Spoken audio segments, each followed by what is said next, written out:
Como foi dito, né, no início, de alguns anos para cá, né, poucos anos, né, 16, 17 anos, eu comecei a escrever poesia e daí esse tema, né, a evolução da alma ilustrada por 3 poemas. Eu estou aqui juntando duas paixões, duas coisas que fazem parte do meu dia a dia, teosofia e poesia.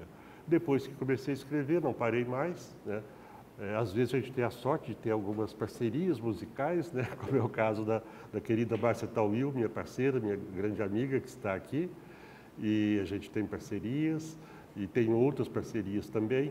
E quase sempre é possível achar alguma coisa disso que nós chamamos de teosofia, nos meus poemas. Quase sempre, não é sempre não.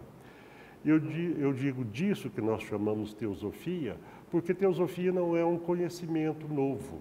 A Sociedade Teosófica foi fundada em 1875, em Nova York. A sede foi para a Índia logo depois, poucos anos depois, e está lá a sede internacional até hoje.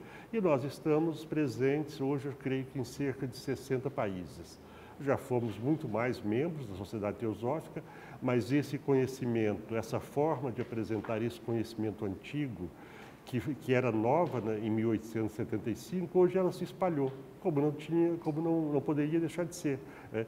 Então, muitas vezes esse conhecimento é divulgado de uma forma muito boa também, e em outras vezes é diluído alguma coisa, como acontece em tudo, né? Nas religiões a gente percebe isso, né?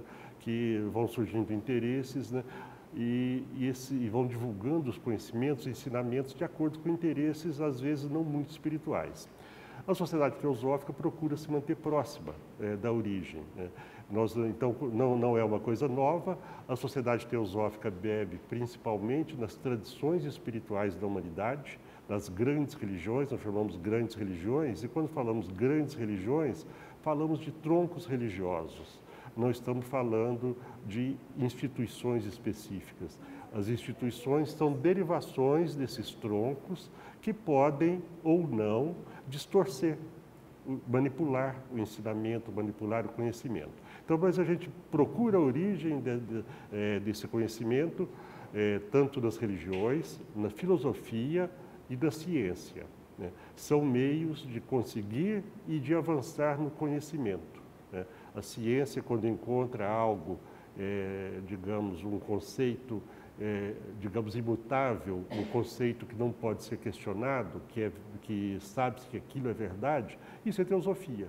Porque teosofia busca a verdade, busca a essência do conhecimento humano. É a mesma coisa com os questionamentos filosóficos, também, quando eles estão de acordo com essa essência, também aquilo é teosofia. Ou seja, a teosofia não é da Sociedade Teosófica, não é de nenhuma pessoa, é um bem da humanidade, é um patrimônio da humanidade. E aí a gente vai, dentro da Sociedade Teosófica, nós temos total liberdade de pesquisa e investigação. Não somos obrigados a acreditar em nada, pelo contrário, somos incentivados a questionar, a buscar a nossa percepção das coisas. E vamos então em frente, já viajei um pouquinho aqui com vocês. Vamos começar definindo, ou tentando definir arquétipo, porque toda a exposição vai se basear na ideia do arquétipo.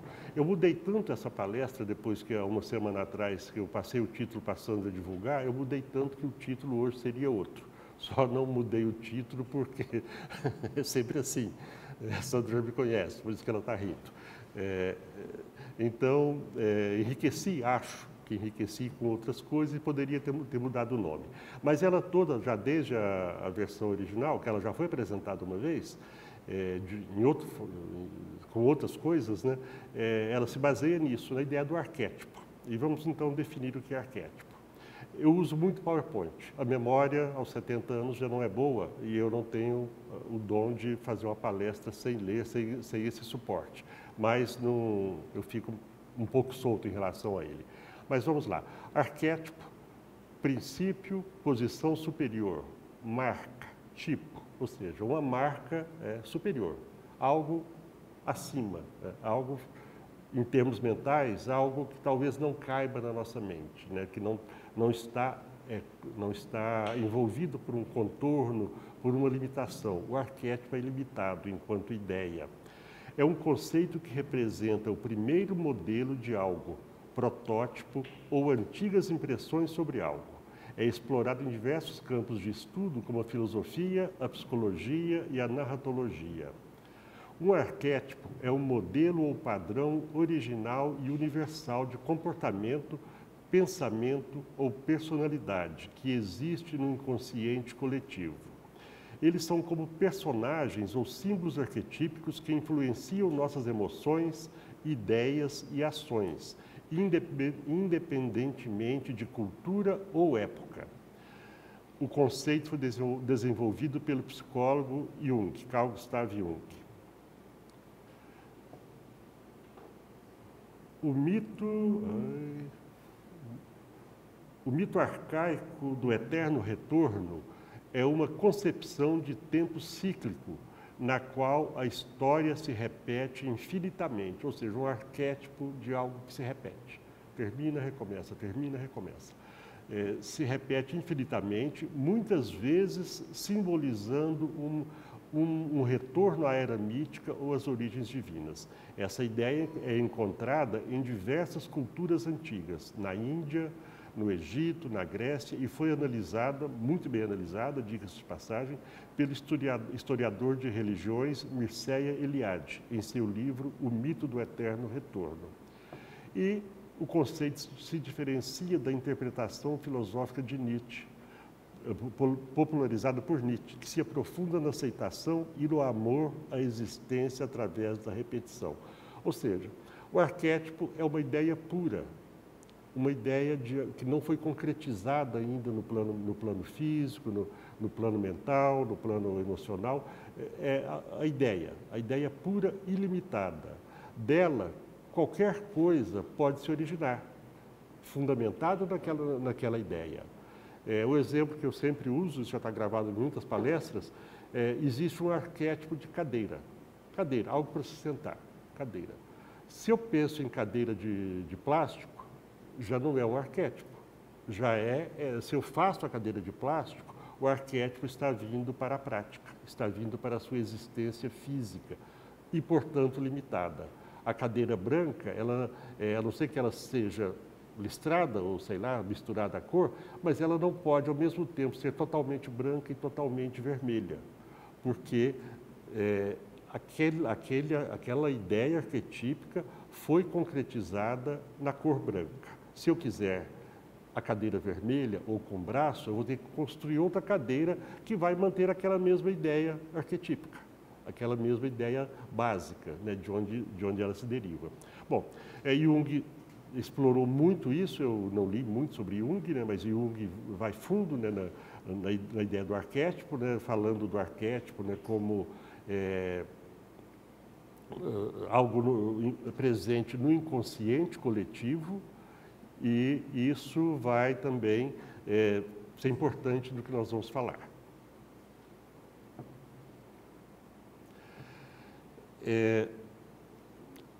A filosofia esotérica, ou teosofia, outro nome que nós damos para a teosofia, ela diz que antes da existência do universo, essa ideia, esse arquétipo de universo existe em algum lugar. E nós chamamos isso de mente divina, um dos nomes que se dá. Uma mente que contém, eu acho que contém o arquétipo de todas as coisas que existiram, existem e existirão. Então estão ali os arquétipos de tudo que virá à existência, né? Desde o próprio universo até as coisas minúsculas, né? Então, a mente divina contém o arquétipo não só desse universo, mas de outros prováveis universos que existiram e existirão. Daqui a pouco a gente fala um pouquinho disso também. Aqui, eu trouxe isso aqui, acho que aqui tem um vídeo. Não captou o vídeo, não captou. Seria importante. Bom, não captou o vídeo, ficou só a imagem, mas o vídeo mostra isso aí se expandindo, né? Um cosmos, eu quis trazer para vocês um cosmos se expandindo, né? Infelizmente não veio, era bonito. Tomara que o outro venha, mas acho que não veio também. A ciência admite, ou muitos cientistas admitem, a ideia do Big Bang, né? Um universo que se expande a partir de algo que estava tudo junto, tudo reunido. Esse universo se expande, vem à existência, tem suas experiências e retorna. O mito do eterno retorno. Então, segundo essa ideia, infinitos universos já existiram, infinitos universos voltarão a existir, né? Isso, a questão de tempo aqui, esqueçamos, né, a questão de tempo, que é algo que não daria para pensar. Uma coisinha rápida. O que eu estou dizendo, nem para mim é uma realidade. Eu estou repetindo ideias, tá? Então, a gente usa, os estudiosos de teosofia, de espiritualidade, usam esses conceitos, né, para pensar a vida. Não estou aqui vendendo para vocês algo para ser acreditado. É muito mais dando subsídios para reflexões e pesquisas. Bom, então, o Big Bang seria isso. Esse universo, né, crescendo, expandindo, chega num limite, retorna, Big Crash. Na Índia antiga se fala em Manvantara, isso é milenar, muito antes da teoria do Big Bang. Manvantara, a vinda à existência de um universo, Pralaya, o recolhimento. É dito que aquela matéria toda volta a ficar toda junta, né, em algo pequeno, né, não sei. Isso a mente nossa é incapaz de imaginar qualquer coisa a respeito, né? Todo o cosmos, imagine, em um só ponto, né, fazendo esse fole, essa sanfona eterna, né? Isso aqui é uma sentença muito conhecida, para quem estuda tradições. Ela é atribuída a esse personagem, provavelmente mítico, chamado Hermes Trismegisto, e diz que assim como é em cima, é embaixo. Quando eu digo o homem é feito à imagem e semelhança de Deus, eu estou dizendo isso aqui. Aquele maior, aquele infinito, ele de alguma forma transporta os seus atributos em escala super reduzida, infinitamente reduzida. Os atributos de Deus, vamos colocar assim, fica mais fácil, eles estão presentes no ser humano. Quando uma pessoa se torna mais amorosa, ela está se aproximando do arquétipo dela, que é o próprio Deus. Ela está desenvolvendo em si um atributo divino, que é o amor, né? E assim todos os demais atributos que possamos atribuir a Deus, eles estariam em semente presentes em nós. Assim como o universo que se expande, ele também vai levar esses atributos em semente para todas as suas partes maiores ou menores, né? Tudo, a boneca russa, que eu não lembro o nome, né? A coisinha dentro da caixinha, né? Mas sempre... Oi? Mariostra. Madriosca. Tá. Então, sempre isso, né? O pequeno dentro do grande, mas sempre semelhante, guardando as características, né, do principal. Então, o grão de areia tem em si uma semente divina, né? Ele traz uma semente divina em si. Isso aí daria cursos e mais cursos, estudos e mais estudos. Não dá para entrar nisso. Aqui era o outro vídeo, que provavelmente não vai tocar também. Esse é lindo, realmente. Não toca. Não. Bom, essa dama da noite, aí lá na internet diz que é uma dama da noite. Que pena que não toca. Ela daria muito bem essa ideia. Essa flor, ela vai se abrir e vai fechar. E é dito, então, que é um milagre da natureza, porque ela se abre, e na manhã se abre à noite, na manhã seguinte ela está fechada.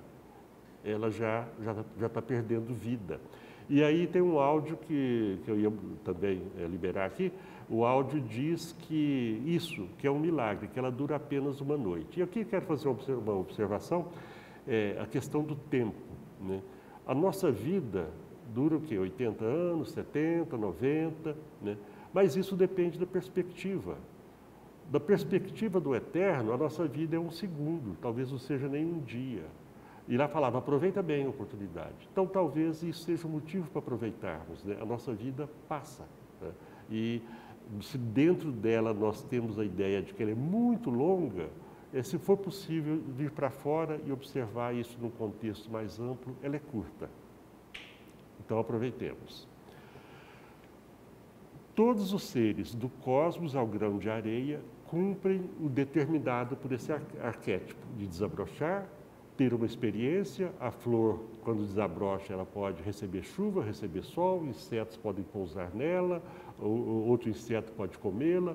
Então, abrimos, o universo abre, tudo se abre e tem a sua experiência, tem as experiências, né, possibilitadas pela forma que aquele arquétipo, ou pelas formas que o arquétipo assumiu, né? E assim, mudando de arquétipo em arquétipo, vai havendo uma aquisição de conhecimento, uma descoberta de coisas, e vai se aprendendo, se evoluindo, vai se evoluindo, né?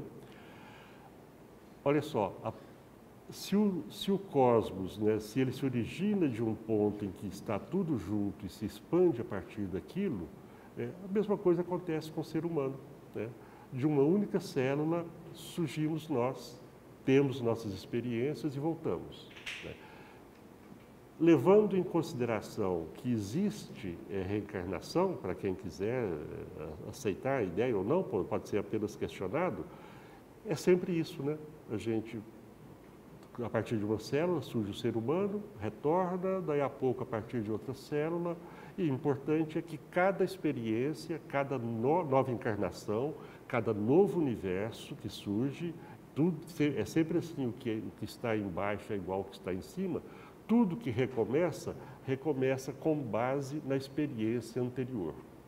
Então, a vida de hoje pode trazer o que se chama karma, que são coisas que eu plantei na vida passada e que agora eu vou ter que trabalhar com elas. Pode trazer o dever, o dharma também referente à vida passada. E isso vai propiciando a evolução da alma, que é o foco aqui, né? Um dos focos, já que é uma palestra. Bom, esse corpo será habitado pela alma, esse corpo que se formou a partir de uma célula, que também vai se expandir na matéria através desse corpo. A alma, podemos falar de consciência também, não seria exatamente a mesma coisa, mas aqui podem ser as duas palavras. Ela, por si só, ela não tem como interagir. Ela é algo abstrato também. Então, ela precisa do corpo físico, ela precisa do pensamento, ela precisa das emoções, ela precisa dos sentidos para aprender e evoluir. Ela precisa sentir, ver, tocar, comer, cheirar, ter paladar e tal. Então, isso tudo é possibilitado quando a alma se expande, ocupa uma forma criada para ela aprender. Esse é o emblema da Sociedade Teosófica. Aqui tem muitas coisas, né? Primeiro, uma coisa que é sempre importante falar, essa suástica que está aí, ela é muito anterior ao uso terrível que se fez dela há décadas atrás, mas essa suástica, ela está no sentido invertido em relação à sua... Você percebeu, né, Carlos? Por quê? A suástica é um símbolo da evolução, um símbolo do eterno movimento, exatamente desse eterno movimento evolutivo. Os nazistas inverteram porque era algo contrário à evolução. Então, eles inverteram, né? É diferente. E isso é milenar também. Milenar. Na Índia antiga, celtas, né? Muitas tradições utilizavam a suástica. Às vezes ela aparece pela esquerda também, antigamente, em algumas tradições, mas aí é uma questão de interpretação de época. Tá? Hoje se convencionou, pelo menos na Sociedade Teosófica, né, em outros locais, outras teorias, que a suástica do bem, digamos assim, evolutiva, é essa que gira no sentido dos ponteiros do relógio, que é esse aqui. É como se o vento, como se fosse uma cruz, a suástica é uma cruz em movimento, é como se fosse uma cruz que o vento bate, dobra o braço e gira. Seria mais ou menos isso para a gente tentar entender esse movimento. E no sentido horário, né?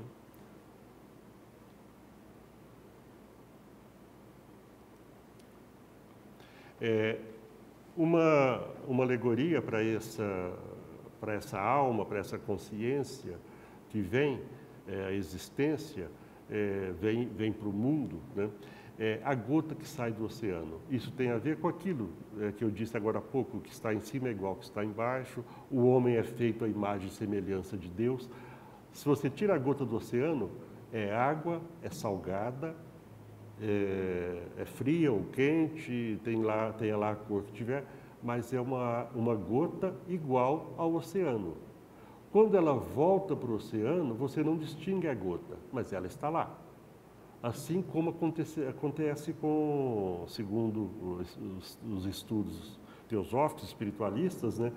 Haverá um momento em que tudo vai cumprir o que tem que ser cumprido aqui, aprender o que tem que ser aprendido e retorna. Retorna levando a consciência, levando o estudo, desculpe, o conhecimento obtido para algum local de origem. Isso significa que a alma mergulha na matéria. Não sei bem nem se significa, mas haveria nesse processo evolutivo um mergulho da alma, da consciência pura, ainda sem conhecimento. Essa consciência não tem conhecimento porque ela não evoluiu, ela não aprendeu, não passou pelo processo. Ela mergulha na matéria para ter conhecimento. Necessitamos da matéria para obter conhecimento, para evoluir, senão nós não saímos do lugar. A consciência não sai do lugar. Qual o objetivo maior disso?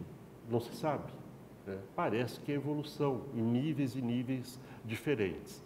Então, a minha alminha vem e entra na matéria. E aí, o que vai acontecer? Eu gosto da matéria. Eu gosto de sorvete, eu gosto de amizade, eu gosto de sexo, de qualquer outras coisas.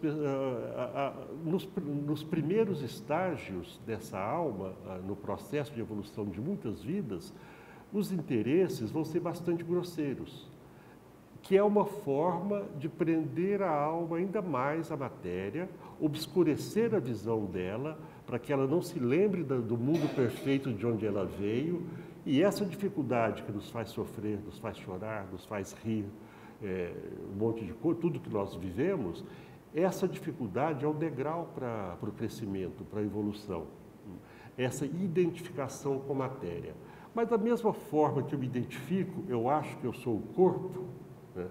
Eu acho que eu sou o pensamento, mas na verdade existe alguém que pensa, eu posso observar o que eu estou pensando, eu posso olhar o corpo, ter consciência do corpo. Isso tem um observador dentro de mim que pode observar a mim mesmo. É meio paradoxal, né? Mas paradoxo é interessante, né, para a gente refletir e achar inspirações e outras coisas. Então, eu me identifico com a matéria. Então, eu vou querer voltar para ter mais sexo, para ter mais comida, para ter mais bebida, para ter mais não sei o quê. E começa, então, esse processo de sempre buscar a satisfação na matéria. Nós somos insatisfeitos, nós somos infelizes. E nesses primeiros estágios da evolução da alma, vai haver essa busca da satisfação simplesmente na matéria. E depois vem uma outra fase, a libertação da matéria. Depois que eu percebo que não satisfaz, não dá satisfação plena, não dá uma felicidade eterna, eu começo a querer me livrar disso, que já foi útil. Quer dizer, não se está criminalizando a matéria, o corpo, os desejos, as vontades. Não é isso, né? Isso é necessário. Só que talvez seja interessante refletirmos para vermos que toda felicidade que vem desses níveis, ela é sempre passageira. Ela vai passar. E se eu me apegar a ela, eu vou sofrer, porque talvez eu não consiga repetir. Se eu tomei o sorvete, gostei, quero outro, volto lá, a sorveteria está fechada, eu vou sofrer com vontade de tomar sorvete, né? Então, melhor não nutrir muita expectativa em relação à matéria. Na Índia se fala em pravriti marga. Marga é caminho e pravriti, o caminho de ida. É esse caminho da descida da alma na matéria, que é simbolizado, muitas vezes simbolizado assim, essa seta que vem em direção à matéria, a consciência que desce na matéria e se esconde dentro dela e perde o contato com a realidade única, com a realidade maior, com a realidade verdadeira mesmo, né? Que é aquilo que não passa, que não morre. Segundo essas visões, tudo que morre, tudo que vai terminar um dia, seja a minha respiração, seja a respiração do universo, tudo isso é ilusório. Por mais que essa parede não deixe eu passar por ela, mas ela vai deixar de existir. Então ela seria ilusória desse ponto de vista. Então é para Vritmarga. E aí vamos aqui, que eu adoro as analogias, né? Então a alma teria também um processo de infância, de formação do corpo. E qual seria a formação do corpo da alma? Acumular resultados das suas ações, acumular os resultados da sua busca da satisfação na matéria, acumular insatisfação em tudo isso, né? Seria a infância da alma, necessária para poder sair disso, já falamos isso, né? Então aí vem a atenção às necessidades do corpo, apego às coisas que satisfazem o corpo, e na alquimia antiga, eu estou colocando várias referências para a gente poder visualizar e ajudar a sedimentar as ideias, né? Essa é uma figura também de alguns séculos, né? É uma figura da alquimia tradicional. E o que é que nós temos aqui? Nutrição. Está todo mundo amamentando ou sendo amamentado aí. É a fase de criar corpo. Então, quando a alma vai entrando e vai tendo vidas difíceis de cometer crime, ela está se nutrindo de alguma forma. É um tipo de nutrição. Essa nutrição vai mudar mais tarde, mas aqui é um tipo de nutrição. É a formação do corpo. São palavras minhas, qualquer falha aqui vai por conta própria desse aqui. Para a trajetória evolutiva da alma, isso aí que eu disse, né? Aquilo que eu disse, para a trajetória evolutiva da alma equivale às primeiras encarnações, quando é necessário conhecer o mundo da matéria e das sensações. É importante ter sensações. Não devemos nos proibir de termos sensações, de que é possível encontrar felicidade e plenitude nas coisas materiais. E aí vem insatisfação, desilusão, sofrimento. A ilusão da satisfação plena no mundo da matéria, a grande ilusão. O budismo diz que existem 4 verdades, e a primeira, não vou falar as 4, a primeira é a existência do sofrimento. A segunda é a causa da existência, acho que é a segunda, é a causa da existência do sofrimento. E aí ele diz que o sofrimento existe porque não existe sabedoria, porque falta sabedoria. Então, a sabedoria que nos diz que as coisas terminam e que não adianta nos apegarmos a elas, que elas vão terminar. Então, isso é a segunda nobre verdade. Opa! Tá. Então, essa ilusão nos leva a sofrimento. E aí eu falei esse tempo todo de arquétipo, agora eu vou começar a juntar as coisas, né? Essa pergunta, poetas acessam o mundo dos arquétipos? Está aqui porque no tema está a palavra poemas, né? Poetas, músicos, inventores, qualquer pessoa em um momento de criação intuitiva, são palavras minhas, tá? Acessa um arquétipo e possibilita que ele venha à existência atendendo a necessidades específicas. Aquilo que eu falei agora há pouco, né? Eu falei da cadeira, agora vamos falar do carro. Eu vou construir um carro, né? Mas existe o arquétipo do carro, algo que se movimenta sobre rodas, sei lá. Mas aí que carro eu quero? Eu quero um carro pequeno, para estacionar fácil, eu quero um carro de tração nas 4 rodas, eu quero um carro de passeio, eu quero um carro para transportar coisas, né? Então, aí, quem inventa um carro, quem projeta um carro, ele vai pegar aquele arquétipo e trazê-lo para uma forma útil para aquela situação específica, né? Então, como acho eu, né, que todos nós acessamos arquétipos em algum momento. Quando vem uma compreensão repentina de algo, às vezes você não está nem pensando naquilo, pensou naquilo em um outro momento, vem uma compreensão repentina, talvez acessamos um arquétipo nesse momento, né? Isso acontece bastante com todos nós, acredito. Bom, e agora vamos trazer a poesia, então. Manuel Bandeira. São 3 poemas, né? Manuel, espero conseguir passar para vocês o que o louco aqui pensou, né? Que saiu da minha cabeça, né? Manuel Bandeira nasceu em 19 de abril de 1886, no Recife, Pernambuco. Foi um escritor brasileiro, além de professor, crítico de arte e historiador literário. Fez parte da primeira geração modernista no Brasil. Manuel Bandeira escreveu esse poema, Vou-me embora para Pasárgada, que eu ouso identificá-lo com essa fase da ilusão em relação à matéria, de buscarmos a completude na matéria, buscarmos felicidade naquilo que é passageiro. Bom, algumas coisinhas aqui. Pasárgada, cidade antiga da Pérsia, atualmente um sítio arqueológico da província de Fars, do Irã e tal. Foi a primeira capital da Pérsia e hoje é um patrimônio mundial da Unesco.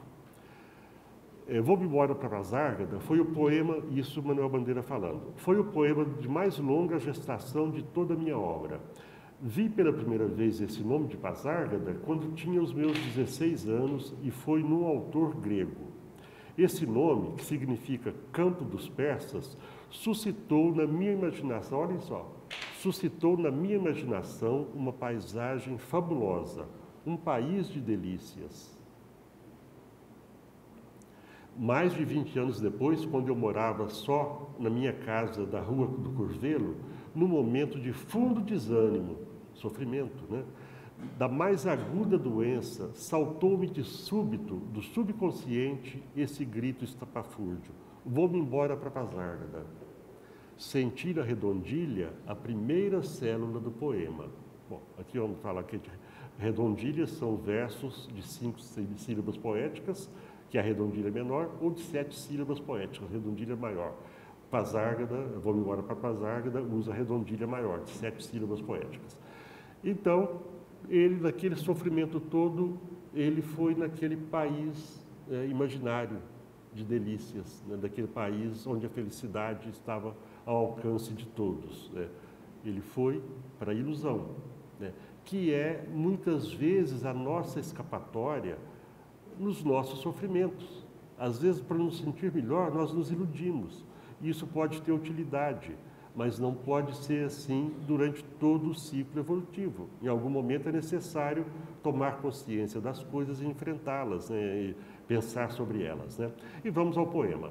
Então vejam se ele não está indo para um lugar de fantasia, um lugar ilusório. Provavelmente ele não encontrou esse país nunca, mas pode ter sido feliz naquele momento que escrevia o poema e quando relia o poema. Vou-me embora para Pasárgada. Lá sou amigo do rei, lá tenho a mulher que quero, na cama que escolherei. Vou-me embora para Pasárgada. Vou-me embora para Pasárgada. Aqui eu não sou feliz. Lá a existência é uma aventura de tal modo inconsequente que Joana, a louca de Espanha, rainha e falsa demente, vem a ser contraparente da nora que nunca tive. Andarei de bicicleta, montarei em burro brabo, subirei no pau de sebo, tomarei banhos de mar. E quando estiver cansado, deito na beira do rio, mando chamar a mãe d'água para me contar as histórias que no tempo de eu menino, Rosa vinha me contar. Vou-me embora para Pasárgada. Em Pasárgada tem tudo, é outra civilização. Tem um processo seguro de impedir a concepção. Tem telefone automático, tem alcaloide à vontade, tem prostitutas bonitas para a gente namorar. E quando eu estiver mais triste de não ter jeito, quando de noite me der vontade de me matar, lá sou amigo do rei. Terei a mulher que quero, na cama que escolherei. Vou-me embora para Pasárgada. Claro que eu não estou querendo dizer que esse aqui é o poeta. né? Ele não quis, ele não é uma coisa acadêmica, da mesma forma que essa palestra não é acadêmica, um trabalho acadêmico. Mas o poeta aqui, ele traduziu a sua vontade de se libertar do sofrimento, da doença que ele passava, saindo por um mundo imaginário, né? Para um mundo ilusório. Mas, como eu já disse, né, não resolveu o problema dele, mas o fez feliz em algum momento, da mesma forma que as coisas da matéria nos fazem felizes e às vezes elas são essenciais, às vezes não temos como fugir delas, e é quase sempre, talvez, né? Bom, aqui eu acho que eu faria algumas, eu só destaquei aqui as coisas mais assim fantasiosas, né? Lá sou amigo do rei, lá tenho a mulher que quero, na cama que escolherei, né? O poeta viajando, né? Com a sua poesia, né? Ele buscando felicidade. Joana, louca de Espanha, rainha e falsa demente, vem a ser contraparente da nora que nunca tive. Algo estapafúrdio, né? Extremamente poético e bonito. Mando chamar a Mãe d'Água, um personagem mitológico. Há quem diga que existe, até hoje, né? Não sei, talvez exista. Né? Mando chamar a Mãe d'Água para me contar histórias que no tempo que eu menino, Rosa vinha me contar. Ele quer retornar para aquele tempo de pureza da infância, para aquelas histórias bonitas que ele ouvia, que ele gostava, né? E que a Rosa provavelmente já não estava mais ali, então ele quer a Mãe d'Água para contar para ele as histórias. Em Passárgada tem tudo. Onde tem tudo? Em lugar nenhum tem tudo, né? E quando eu estiver mais triste de não ter jeito, quando de noite me der vontade de me matar, lá sou amigo do rei. Terei a mulher que eu quero, na cama que escolherei. Vou-me embora para Passárgada. Aqui ele está determinando o que ele precisa para ser feliz. Mas essa felicidade vai ser ilusória, provavelmente. Bom, então, a fase do Pravrit Marga, a constatação de que o mergulho na matéria, isso é dito que isso acontece no processo evolutivo. Chega um momento em que se sofre tanto, já tentei tanto atravessar a parede, bati a cabeça, bati o nariz, não consegui, eu procuro a porta para passar pela parede, né? Então, esse é o começo da seta branca, Nivrit Marga, o caminho de volta, né? O retorno da alma à sua origem. Gente, coisa rápida. Isso tem a ver com o caminho do filho pródigo, né? O retorno do filho pródigo. O filho que sai da casa do pai, deixa lá os seus bens, os seus dons, os seus atributos de perfeição, os atributos de sua alma, e vai pelo mundo e perde tudo isso. E depois retorna, porque ele sabe que lá está a verdadeira plenitude. Caminho de volta. Então, aí começa uma fase de desidentificação da matéria. Me identifiquei com ela tanto, aprendi, e aí começo a me desidentificar, a notar que tem coisas da matéria que eu posso abrir mão, que eu posso me desapegar delas e diminuir o meu sofrimento. Renúncia, então desapego e renúncia. Bom, isso aqui eu não preciso mais do celular, vou viver desapego do celular, deixo o celular para lá, né? Renuncio, né? E também nessa fase vem a busca de compreensão. Por que que as coisas são assim? Por que que eu fico esse tempo todo buscando a satisfação nas coisas que não me dão satisfação plena? E aqui uma figura da alquimia também, né? O alquimista aqui, o buscador da sabedoria, medindo, teorizando, tentando compreender as coisas, ver a proporção das coisas, né? Figura belíssima.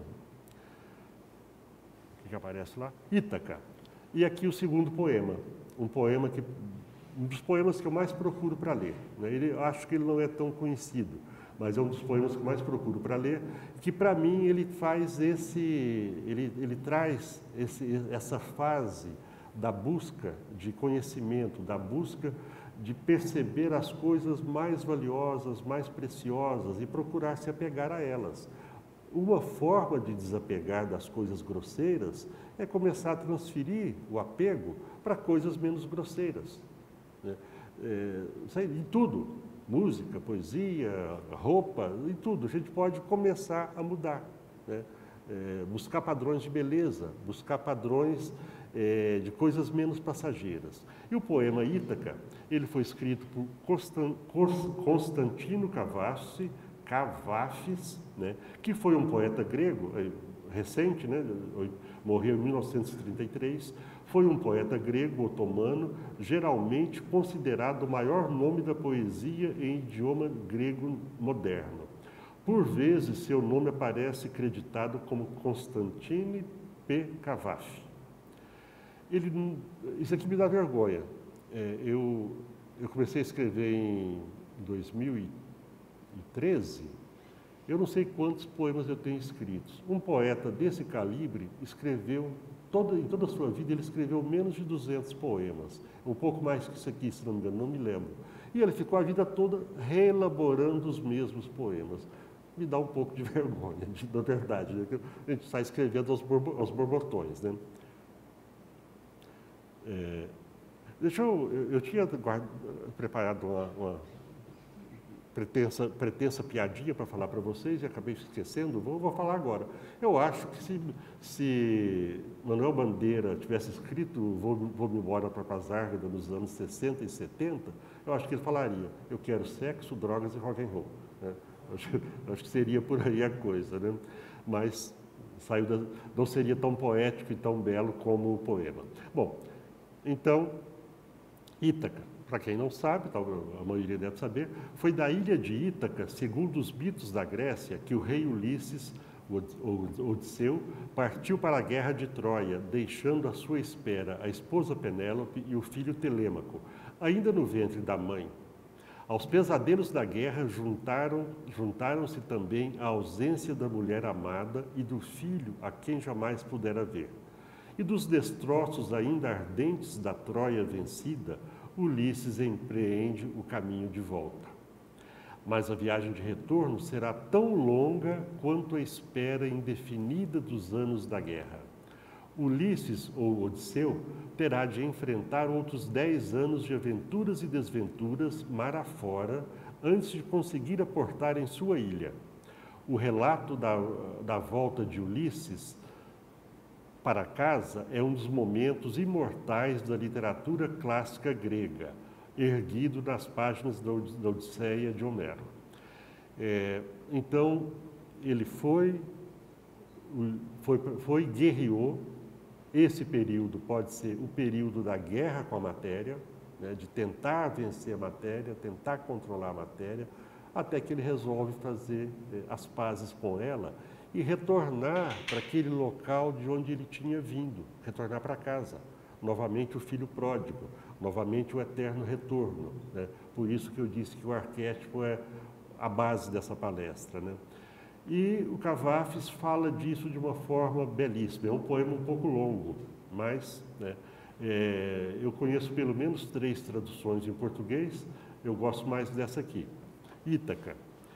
Se partires um dia rumo a Ítaca, faz votos que o caminho seja longo, repleto de aventuras, repleto de saber, voltar medindo as coisas para entender, né?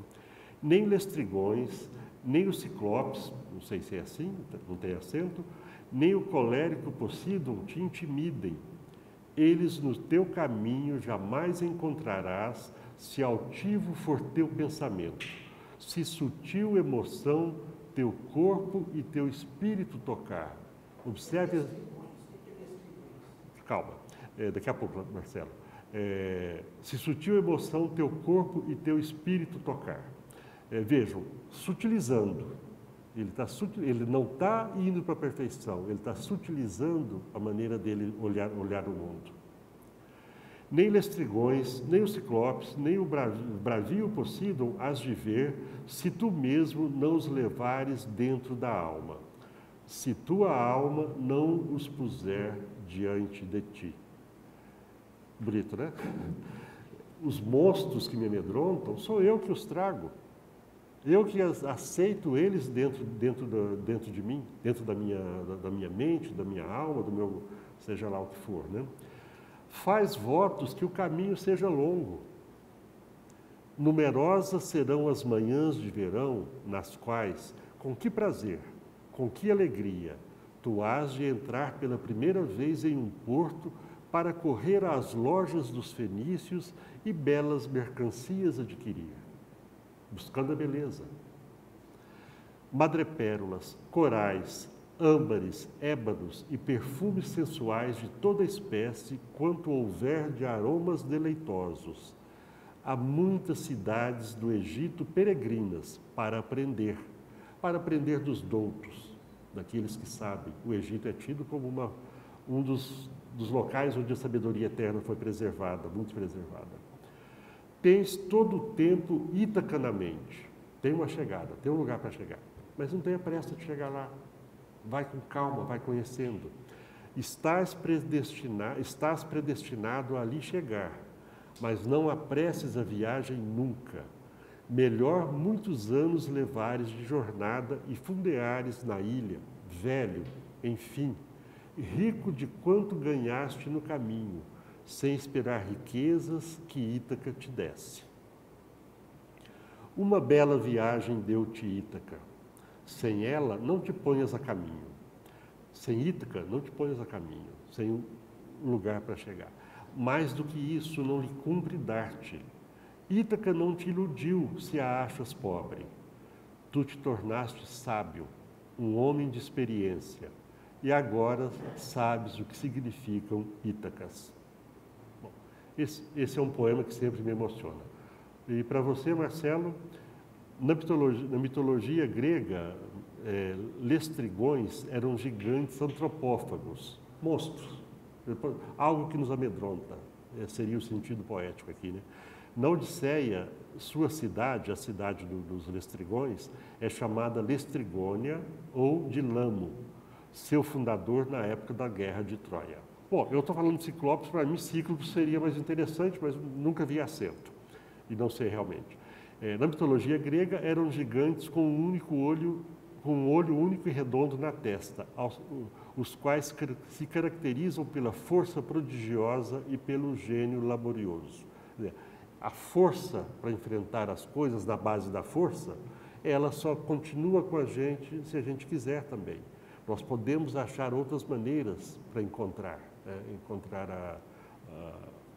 a maneira de lidar com as coisas, com as dificuldades, com os impedimentos.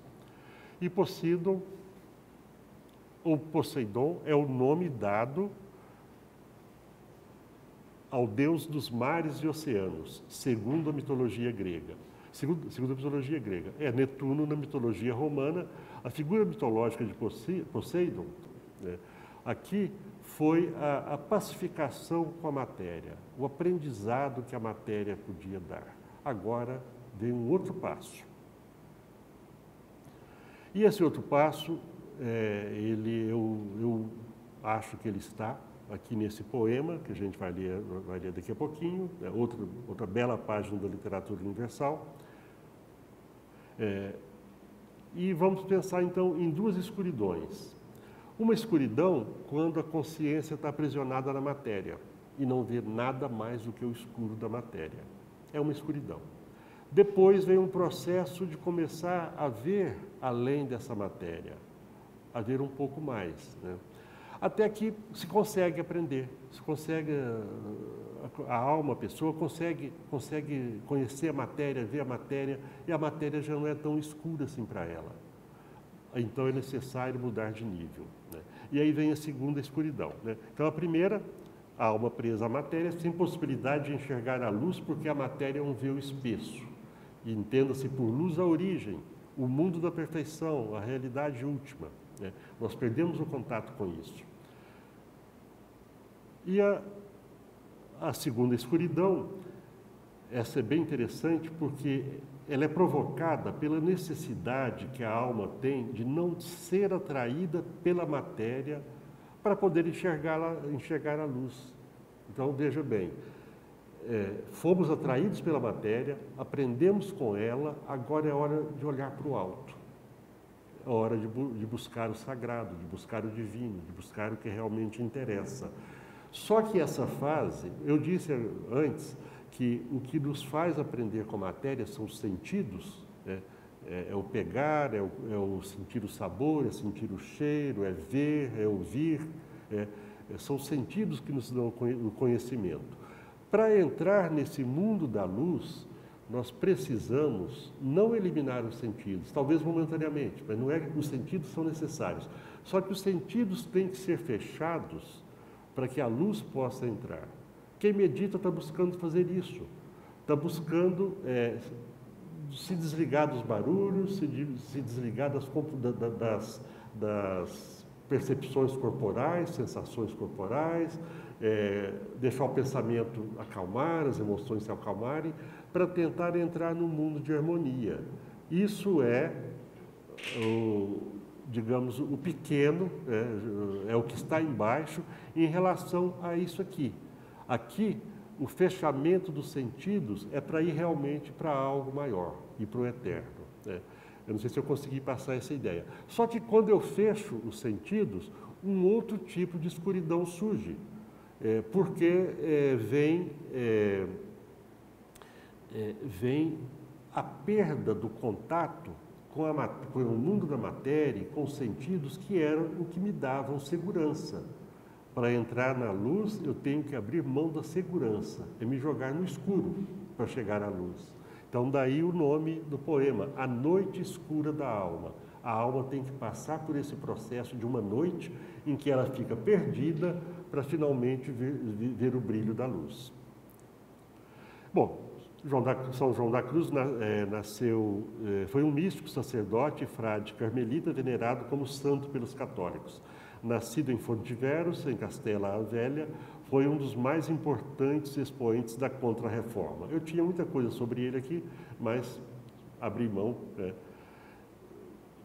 para poder falar do tema mesmo. A Noite Escura da Alma narra a jornada da alma de sua casa corpórea até sua união com Deus.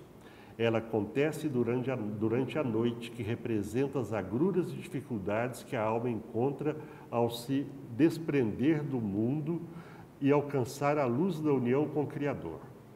A ideia principal do poema é a dolorosa experiência pelo qual as pessoas passam em suas tentativas de amadurecer espiritualmente para unirem-se a Deus.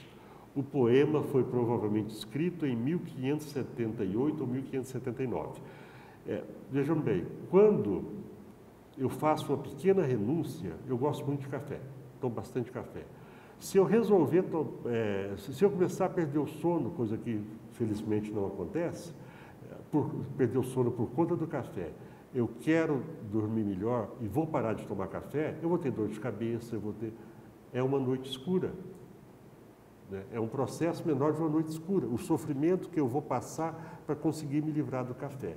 Então, nós passamos por noites escuras maiores ou menores a vida toda, o tempo todo. Né? Então, desculpem. Então, é isso, né? A gente está sempre passando pela noite escura. Essa grande noite escura, ela deve ser realmente desesperadora. É a perda por contato com qualquer tipo de realidade. A realidade que o sentido nos proporciona e a realidade maior que ainda não veio. Uma que nós abrimos mão dela, porque ela não é mais necessária naquele momento, e outra que ainda não veio. Então vamos lá. A Noite Escura da Alma. Tem um livro de São João da Cruz, aqui acho que são 8 estrofes, de 8 versos, se não me engano, cada. São João da Cruz tem um livro chamado A Subida do Monte Carmelo. Eu tenho ele em PDF no Kindle. Ele deve ser muito grosso, o livro físico. E ele, nesse poema todo, nesse livro todo, ele vai explicar esse poema. Para quem estuda Yoga Sutras de Patanjali, outros tratados antigos, orientais e talvez ocidentais também, é a mesma coisa em uma outra linguagem, com outras figuras. É o mesmo processo de como atravessar a escuridão, seja essa primeira escuridão, seja a segunda escuridão. Esses temas são arquetípicos, são universais, né? E os místicos, os poetas, sei lá, vão pegando e cada um colocando da sua maneira. Eventualmente, uma maneira vai ser mais agradável, mais proveitosa para uma pessoa ou para outra. Isso é uma tendência pessoal, mas é sempre a mesma coisa, é sempre o mesmo ensinamento. Então vamos ao poema. É uma primeira observação a respeito dele. Ele escreve no feminino.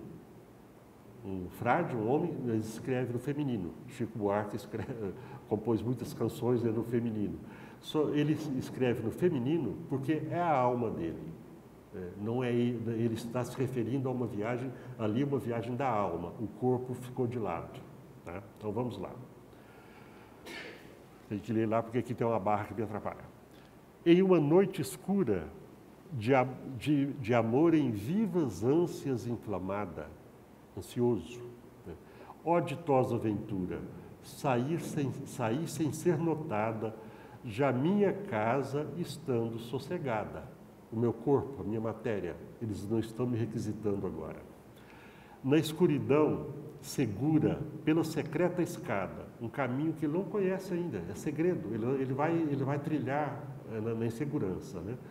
Na escuridão, segura pela secreta escada, disfarçada, ó ditosa aventura, na escuridão, velada, já minha casa estando sossegada. E num segredo, em noite tão distosa, e num segredo em que ninguém me via, nem eu olhava coisa, sem outra luz nem guia, além da que no coração me ardia. Ele já não é guiado pelos sentidos, ele é guiado pela luz do coração.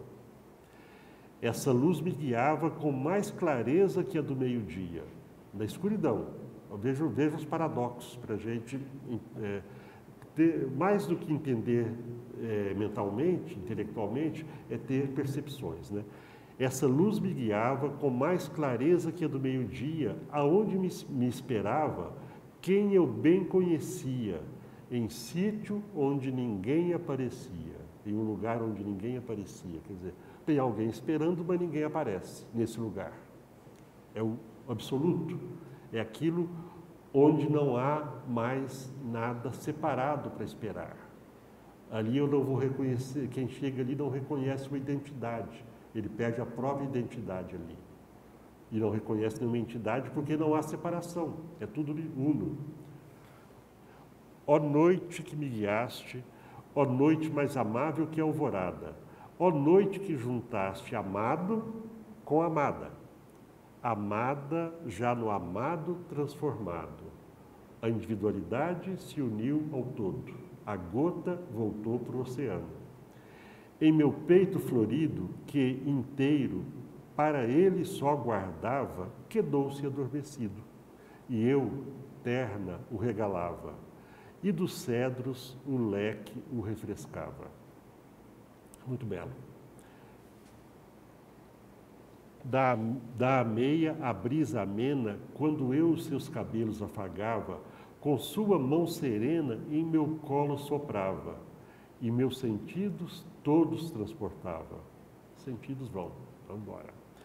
Esquecida, quedei-me, o rosto inclinado sobre o amado. Tudo cessou. Deixei-me, largando o meu cuidado, por entre as açucenas olvidado. Terminou. Eita, essa figura era para ter aparecido lá no início, desculpe. Isso aqui é a fase da mortificação na matéria, né? Desculpe. Essa aqui, eu esqueci de colocar essa aqui é a fase da purificação, é a fase de se desfazer das dificuldades, né? E aqui seria a fase atual, que é quando a conjunção do masculino com o feminino, né, na parte de baixo da figura, e lá aqui a criança que nasce, e lá as flores, né, que nascem também desse processo.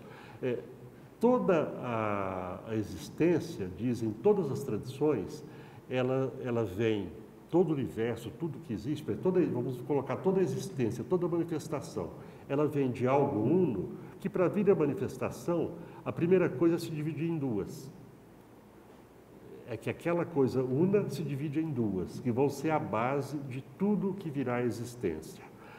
Essas duas coisas primordiais são chamadas espírito e matéria. Masculino, feminino. Estou tentando manter as correspondências aqui das palavras, né? Espírito e matéria, masculino e feminino, na China, Yang e Ying, e por aí vai. Tudo que a gente pensar, toda propriedade, toda característica vai ter um oposto. Só que isso não é briga, isso é complementar. A briga é momentânea. Então, e aí que o homem e a mulher na cópula significa que houve a reconciliação do espírito com a matéria, né? E quando há reconciliação do espírito com a matéria, nasce essa criança da unificação e o universo floresce. Novamente, essa figura, isso aqui valeria, dá muitas palestras, novamente a unificação, né? Lá em cima, uma figura divina, não me lembro se é Netuno, talvez seja Netuno, eu acho que é Netuno. E aqui embaixo, quem estava dormindo, a alma que estava dormindo, ela está acordando. Ela está tendo novamente essa unificação. Na figura, essa é a última figura de um livro sem palavras, né? O Mutz Liber, o livro mudo da alquimia. São 15 figuras sem palavras e dizem que é um tratado completo de alquimia. Tudo aqui tem significado. Então, só alguma coisinha. Na primeira figura, ela é muito parecida com essa, só que o homem e a mulher estão pedindo as bênçãos do alto, digamos assim. E essa escada estava colocada. Essa escada, ela simboliza a jornada para o retorno. Aqui já houve o retorno, a escada é dispensada. E uma coisa muito curiosa, uma época que eu andava olhando bastante esse livro, ele estava no meu consultório, na mesa, numa mesinha minha, né? E uma paciente entrou assim, que não tem nada a ver com isso aqui, ela entrou toda serelepe, conversando, minha amiga, de décadas, né? quase prima, eu brinco que a gente é quase primo. Ela entrou e a capa do livro é a primeira figura, que tem um outro detalhe. Essas flores estão fechadas, e nessa versão não está bem assim, mas naquele lá, essas flores da esquerda de vocês, elas estão fechadas, e da direita elas estão abertas, né? Lembrem, o caminho da descida. E aí ela entrou, parou, olhou e falou assim: por que essas flores estão abertas e essas estão fechadas? Eu nunca tinha observado isso, né? E foi clara a minha percepção, né, de que nesse caminho, seguindo aquilo que eu falei no início, as flores não desabrocharam, porque ainda não houve a experiência necessária para desabrochar. Já na subida, elas desabrocham, porque já se teve todo o aprendizado. Eu acho que terminou. Não. Opa, voltei. Terminou. Espero não ter sido enfadonho. Obrigado.